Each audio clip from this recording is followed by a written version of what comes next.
ये मैं कर लेती हूँ, फिर 7 मोमोज वाली प्लेट के साथ फोटो डालूंगी। प्रतियोगिता शुरू हुई। चंपी, मोमो और रेपुंजल तीनों ने मोमोज खाना शुरू किया। चंपी ने कहा, मैं तो प्रो हूँ, तुम दोनों नूब हो। मोमो ने जवाब दिया, देखते हैं कौन जीतता है, और उसने एक साथ 5 मोमोज खा लिए।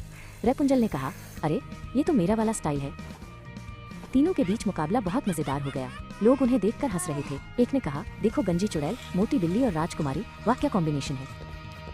आखिर में तीनों ने बराबर मोमोज खाए और कोई नहीं जीता।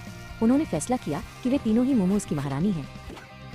उस दिन के बाद तीनों अच्छी दोस्त बन गई और हमेशा साथ में मोमोज खाने जाती। वे कहती, मोमोज हो तो सब कुछ सो ब्यूटीफुल, सो एलिगेंट लगता है।